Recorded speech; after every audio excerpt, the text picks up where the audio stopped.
नमो श्रीयतिराजाय विवेकानन्दसूरये सच्चित्सुखस्वरूपाय स्वामिने तापहारिणे। পূজনীয় স্বামী অবজোজানন্দজির লেখা স্বামীজির পদপ্রান্তে গ্রন্থ থেকে পাঠ, পৃষ্ঠা সংখ্যা 352। স্বামী নিশ্চয়ানন্দ। নিশ্চয়ানন্দের এই ঐকান্তিকী ভক্তি ও গুরুসেবার কথায় মনে পড়িয়া যায় আরেক দিনের স্মৃতি। বেলুড়ে তখন পানীয় জল ভালো ছিল না।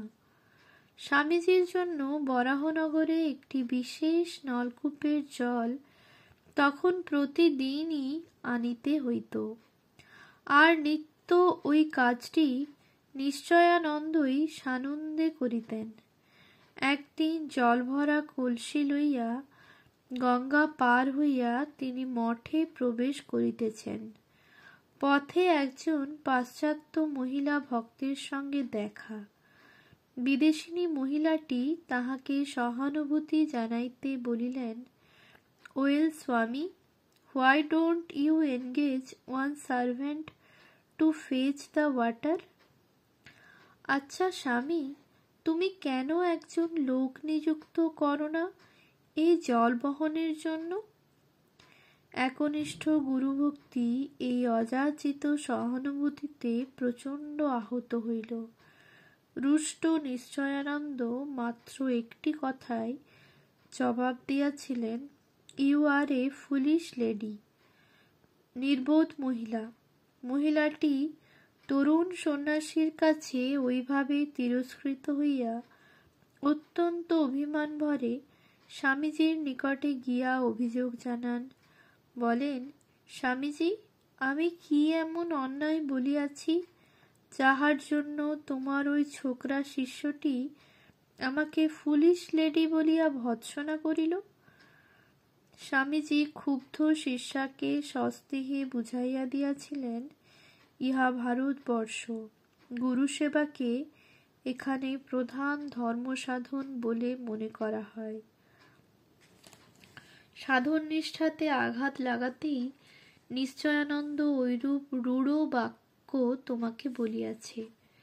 যাহা হোক, বিদেশিনী ওই মহিলাটি পরে অবশ্য লজ্জিত বোধ করেন এবং স্বামীজির নির্দেশে নিশ্চয়ানন্দের কাছে যাইয়া অত্যন্ত অনুতাপ প্রকাশ করেন। নিশ্চয়ানন্দ ততক্ষণে স্বামী অদ্বৈতানন্দজির সঙ্গে সবজি খেতে গলদঘর্ম হইয়া মাটি কোপাইতেছিলেন। পরনে ছিল মাত্র কৌপিন। অকস্মাৎ সেখানে ক্ষমাপ্রার্থিনী মেম সাহেবের আবির্ভাবে সরল অকপট সাধু নিশ্চয়ানন্দ কিঞ্চিৎ বিব্রত হইলেও চটপট জবাব সারিয়াছিলেন, yes yes yes, I have pardoned you, you please go নাও।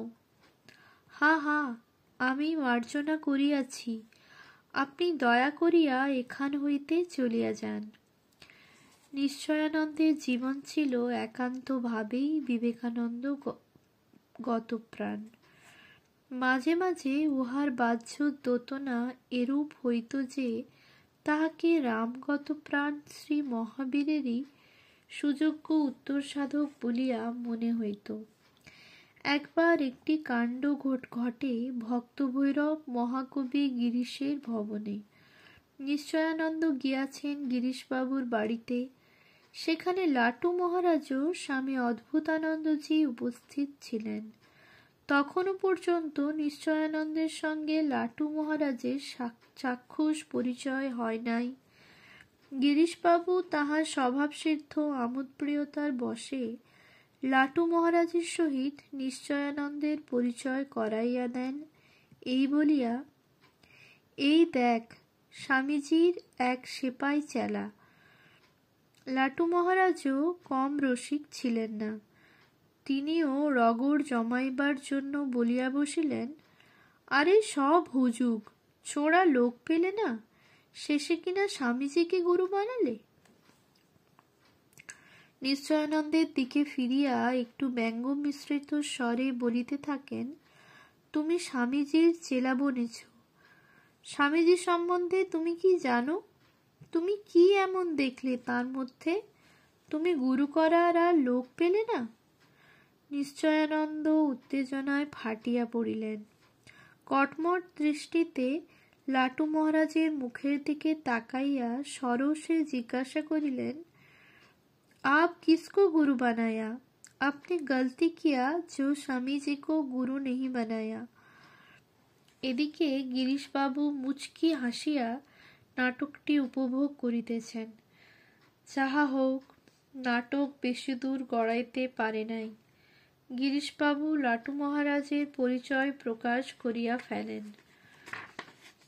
নিশ্চয়ানন্দ তখন লাটু মহারাজের চরণে দণ্ডবৎ পতিত হইয়া বারবার প্রণতি জানাইতে থাকেন।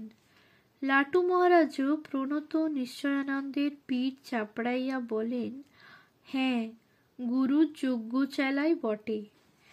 এই হচ্ছে ঠিক ঠিক স্বামীজির চেলা। এই তো চাই। সেদিন লাটু মহারাজ খুব আশীর্বাদ করিয়াছিলেন নিশ্চয়ানন্দকে। এই ঘটনা স্মরণ করিয়া নিশ্চয়ানন্দ পরবর্তীকালে বলিতেন, লাটু মহারাজ পরীক্ষা করার জন্যই অমন মাঝে মাঝে করতেন। একান্ত সাহচর্যের সুযোগে স্বামীজির নিকট হইতে নিশ্চয়ানন্দ তাহার ব্যক্তিগত জীবনের বহু পথনির্দেশ লাভ করিতে পারিয়াছিলেন। শুধু লাভ করিয়াই ক্ষান্ত হন নাই, তাহার পরবর্তী জীবনে ওই সকল নির্দেশকে অক্ষরে অক্ষরে পালন করিতে সম্পূর্ণভাবে তিনি আত্ম উৎসর্গ করিয়াছেন। একদা সন্ধ্যায় স্বামীজি তাহার ঘরে একা বসিয়াছিলেন। নিশ্চয়ানন্দকে কাছে পাইয়া ডাকিয়া বলিলেন, দেখ নিশ্চয়, সাধু হয়ে অপরের গলগ্রহ হওয়া উচিত নয়। কোনো ব্যক্তির অন্ন গ্রহণ করলেই প্রতিদান দিতে হয়। সাধু সমাজ অন্যের অন্ন খেয়ে খেয়ে জড়ো হয়ে গেছে। অপরের ওপর নির্ভর করতে করতে তাদের উন্নতি না হয়ে ঘোর অবনতি হয়েছে। তুমি কখনো যেন এমন করো না। যদি কাজ কিছু করতে নাও পারো, ভিক্ষে করে একটি পয়সা সংগ্রহ করে তা দিয়ে একটি মাটির কলসি কিনে রাস্তার ধারে বসে তৃষ্ণার্ত পথিকদের জল দিও। তৃষাতুরকে জল পান করালেও মহৎ কাজ হবে। নিষ্ক্রিয় হয়ে অপরের অন্ন খাওয়া অতি দূষণীয়। স্বামীজির এই শিক্ষাকে নিশ্চয়ানন্দ কতখানি গুরুত্ব প্রদান করিয়াছিলেন, তাহার উত্তর জীবন পর্যালোচনা করিলেই তাহা উপলব্ধি করা যায়। বলিতে গেলে তাহার সমগ্র জীবনটিই ছিল স্বামীজির উক্ত আদর্শের একটি জীবন্ত উদাহরণ স্বরূপ। জাপানি মনীষী ওকাকুরা স্বামীজিকে জাপানে লইয়া যাইবার জন্য যখন এদেশে আসিয়াছিলেন, তখন নিশ্চয়ানন্দ মঠেই ছিলেন। ওকাকুরা কিছুদিন বেলুড় মঠে বাস করিয়াছিলেন। স্বামীজির শরীর অসুস্থ হওয়ায় অবশ্য শেষ পর্যন্ত আর তাহার জাপান পরিদর্শন হয় নাই। এই কালের অনেক স্মৃতিকথা নিশ্চয়ানন্দের মুখে পরেই শোনা যাইত। প্রসঙ্গত একটি ঘটনা তিনি বলিতেন।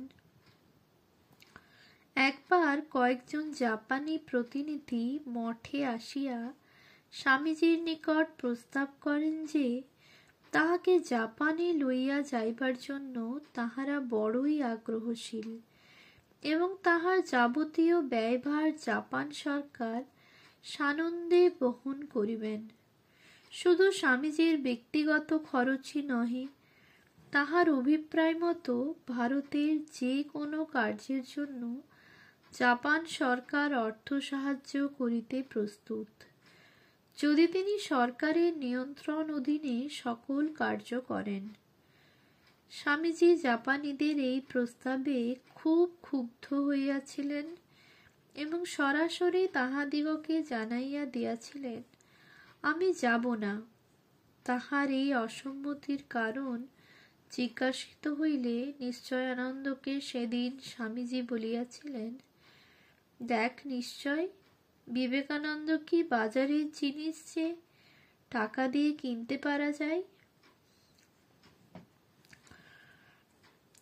দেখ নিশ্চয়, বিবেকানন্দ কি বাজারের জিনিস যে টাকা দিয়ে কিনতে পারা যায়? এই প্রসঙ্গে বেশ একটি মজার ঘটনা এখানে উল্লেখযোগ্য। গুরু আজ্ঞা পালনে তৎপর সৈনিক নিশ্চয়ানন্দের একখানি আলেখ্য ঘটনাটিতে পাওয়া যাইবে। স্বামীজি জাপান যাইতে অসম্মত হওয়ায় ওকাকুরার ভারী অভিমান হইয়াছিল। একদিন বলিয়া ফেলিয়াছিলেন, আপনার জন্য এত সব দামি দামি প্রেজেন্টেশন নিয়ে এলাম আমরা, আপনি জাপানে যাবেন না তাতে আমাদের মনে খুব লাগছে।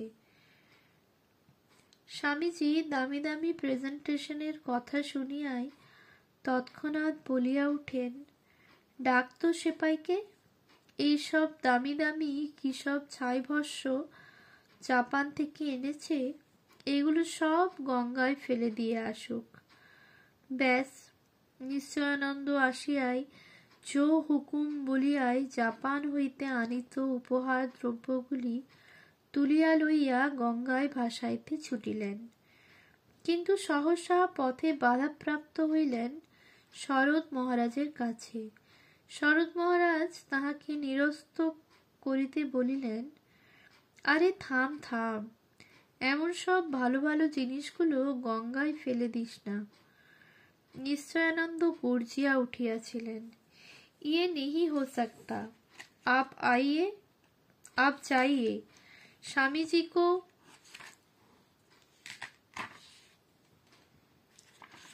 हुकुम ले आइए, हुकुम कैंसिल कीजिए, नहीं तो हम जरूर फेंक देंगे।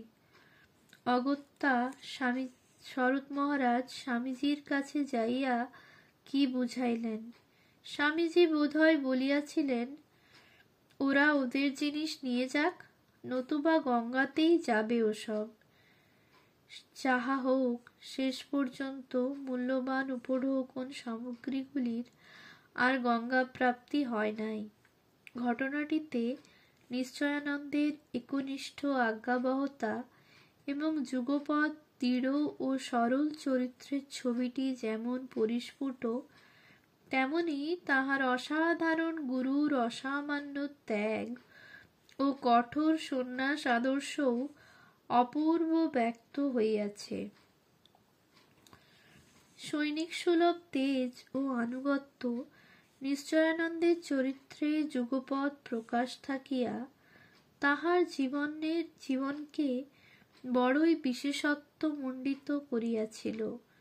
তাহার সকল শৌর্যবীর্য ও কর্ম আখেরে বিলীন হইত অনন্য সাধারণ গুরুভক্তিতে। নিশ্চয়ানন্দ চরিত্রের ইহাই ছিল সুনিশ্চয় সৌন্দর্য। স্নেহের বশে স্বামীজি তাহার এই সৈনিক শিষ্যকে সেপাই বলিয়া কখনো কখনো ডাকিতেন। নিশ্চয়ানন্দ গুরুমুখে এই সম্বোধনে গৌরব বোধ করিতেন। ওম শান্তি শান্তি শান্তি। হরি ওম তৎসৎ। শ্রীরাম কৃষ্ণ